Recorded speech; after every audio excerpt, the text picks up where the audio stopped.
Shabbat Shalom mes très chers amis, on est Parashat Vayigash à 1783, Medaber Israël Chaviv Miranana.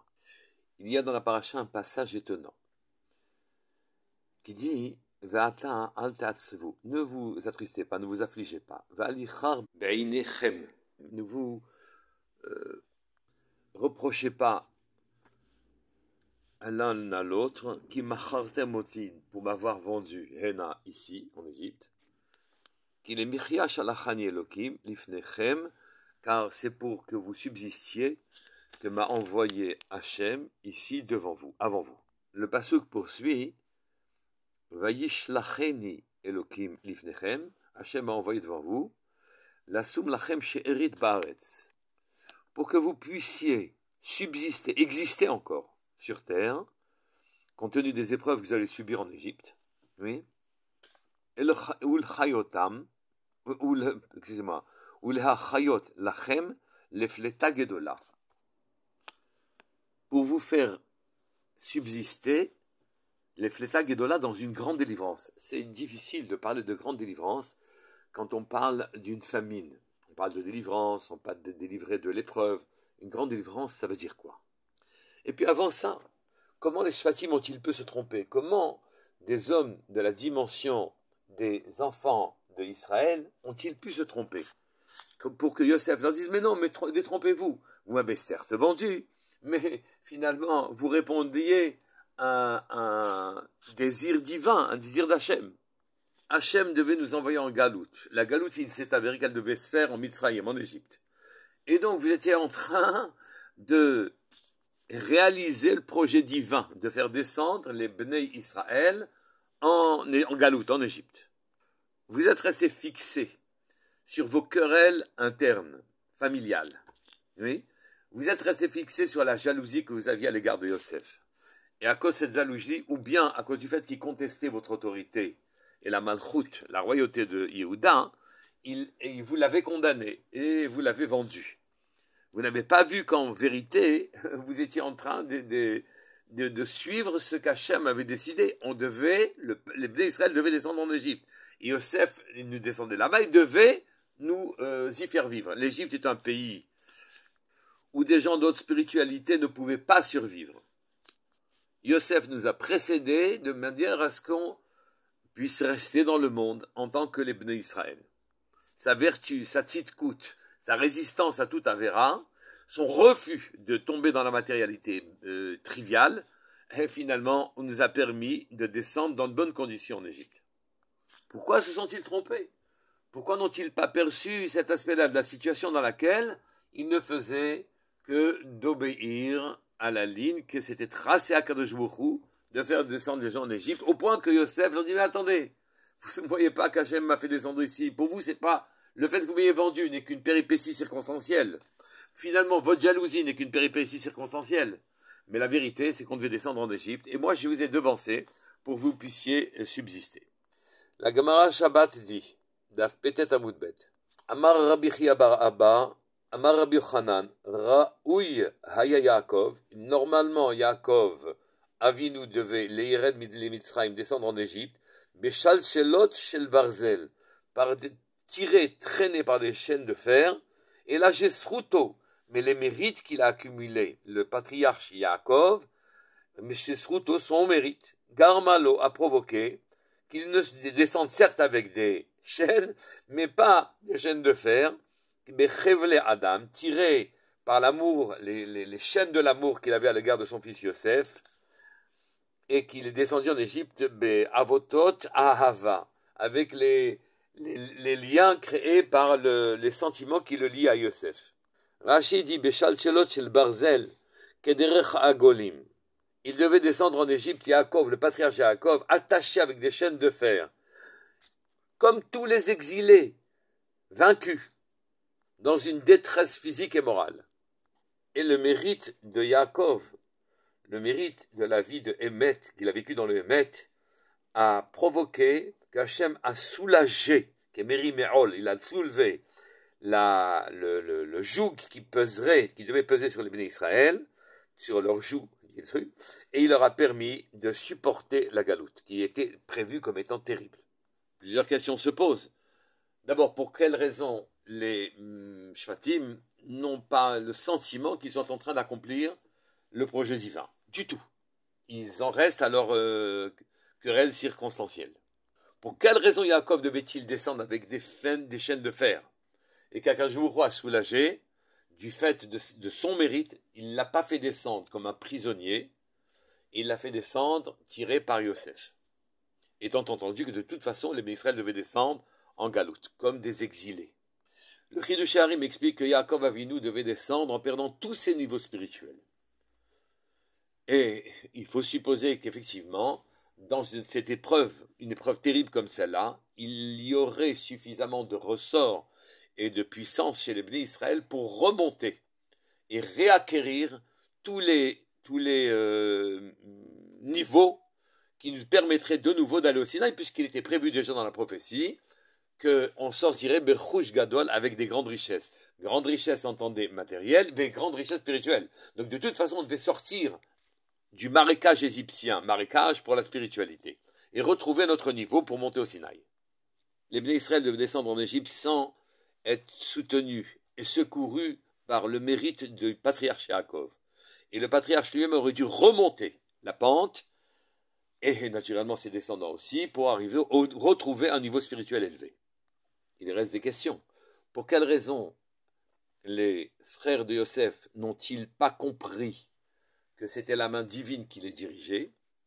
Et deuxièmement, pour quelle raison Yaakov devait-il descendre Bishal Shelot Shel Barzel comme quelqu'un qui aurait perdu tout son niveau spirituel, de manière à faire le travail qu'on devait faire en Égypte?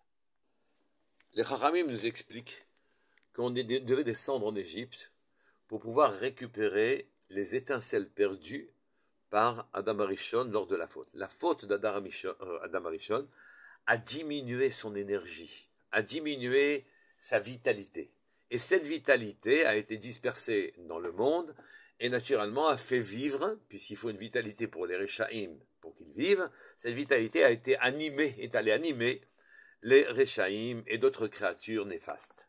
Nous devions faire ce travail pour Akadosh Baruch Hu de descendre en Égypte pour récupérer cette vitalité, qu'on appelle les Netzutzot Akdushot, étincelles saintes de vie en quelque sorte. Aucune créature ne peut vivre sans cette vitalité, sans ces étincelles. Mais la récupération de cette vitalité, de ces étincelles, ne se fait pas sans mal, sans grand mal. Et que seuls sont capables de capter cette vitalité des personnes qui restent devant l'épreuve, stoïques, et qui restent justes, parfaitement justes et tzaddik. À ce moment-là, la vitalité quitte le rachat et vient irriguer les forces du tzaddik. Mais le tzaddik se frotte, en quelque sorte, la structure énergétique du tzaddik se renforce de sa tzidkout quand il reste juste devant l'épreuve. À ce moment-là, il capte la vitalité, qui préfère naturellement se fixer sur quelque chose de bien, de juste, plutôt que de rester et faire vivre le mal. Naturellement, l'épreuve est dangereuse, car on risque de ne pas passer l'épreuve en question. Mais si on la passe, à ce moment-là, on capte la vitalité de ces pays-là, et ces pays-là, soit ils sont justes, ils n'ont pas de problème de vitalité, soit ils ne le sont pas, et à ce moment-là, la tzidkout des Bnei Israël, quand ils visitent ces pays-là, arrache cette vitalité, il l'enlève des mains des Rechaïm, des méchants, des gens mauvais. Si ce travail se fait en restant juste devant l'adversité, vous comprenez qu'à ce moment-là, c'est une épreuve terrible et très dure. Et on a vu dans la Gemara Shabbat que les mérites de Yaakov, le mérite de Yaakov, nous a permis de faire qu'il descende, non pas démuni de tout mérite en Égypte, qui aurait perdu tous ses niveaux, et qu'il aurait fallu recommencer à retrouver notre stature spirituelle à partir de niveaux faibles, au moins, pas de zéro, mais de niveau faible. Les mérites lui ont permis de descendre et de faire descendre la Shrina aussi, la présence divine en Égypte. Comme c'est écrit dans la paracha, où Hachem a dit « Je suis le Dieu de ton père, ne crains pas de descendre en Égypte, car je t'y ferai devenir un grand peuple et je descendrai avec toi. » Donc le mérite de Yaakov a fait que lui-même, il n'a pas perdu son niveau spirituel, à telle enseigne qu'Hachem est descendu avec lui en Égypte. Et ceci fait une grande différence, car naturellement Hachem étant présent avec nous en Égypte, les souffrances nécessaires pour capter les étincelles de vie se feront dans bien meilleures conditions si Hachem n'est pas loin de nous, et si les mérites de Yaakov nous protègent. Mais il devait descendre en Égypte avec des chaînes de fer. En vérité, c'est Yosef qui était la même Neshama que Yaakov, qui est descendu en quelque sorte à sa place, à la place de Yaakov, et lui a accompli la descente avec des chaînes de fer en Égypte, puisqu'elle était vendue en esclave aux Égyptiens. Et ayant accompli ça, Yaakov pouvait descendre dans de bien meilleures conditions. Et les souffrances que vont vivre les Bnei Israël là-bas, les souffrances horribles, terribles, seront de toute façon atténuées et nous permettront finalement de nous maintenir à un haut niveau spirituel où on voit qu'en Égypte, ils n'ont pas tout perdu du niveau spirituel malgré l'épreuve terrible qu'ils devaient affronter. Donc on a compris pourquoi ils devaient descendre en Égypte pour faire ce travail et pourquoi ce travail était très difficile à accomplir. Et qu'Hachem les a aidés en faisant descendre Yaakov dans de bonnes conditions et en étant présent avec les Bnei Israël en Égypte. Mais ça n'explique pas pour quelle raison les frères de Yosef n'ont pas compris que ce qu'ils étaient en train de faire, c'est d'accomplir les desseins divins, les buts que Akadosh Baruch Hu s'était assignés, de faire travailler les Bnei Israël et leur faire capter les étincelles à Gdushot qui étaient en Égypte. Pour quelle raison? Ils n'ont pas compris qu'en vendant leurs frères, ils n'accomplissaient que de manière maladroite et désagréable ce qu'Hachem décidait, que tout le monde descende en Égypte. Eh bien, la réponse est terrible.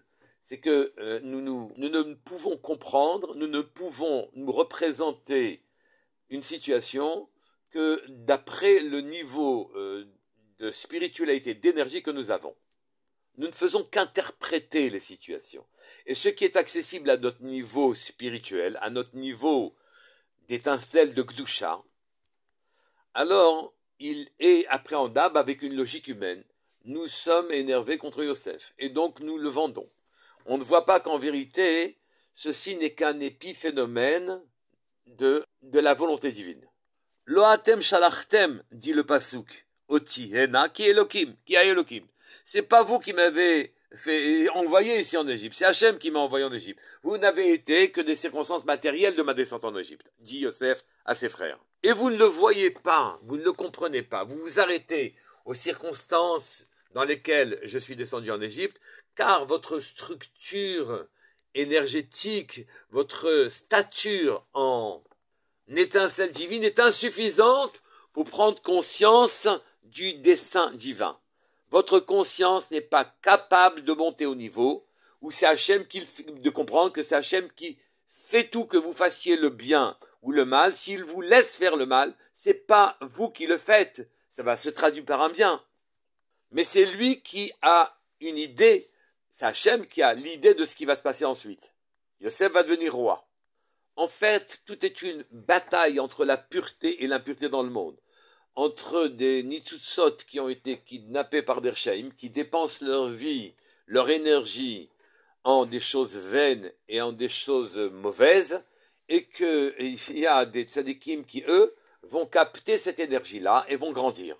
S'ils captent suffisamment d'énergie et d'étincelles, alors à ce moment-là, la stature énergétique, si je puis dire, grandit. Et ils peuvent à ce moment-là avoir une conscience plus aiguë et plus affinée de leur propre situation et ne plus voir ici ni jalousie, ni desseins et buts triviaux et humains.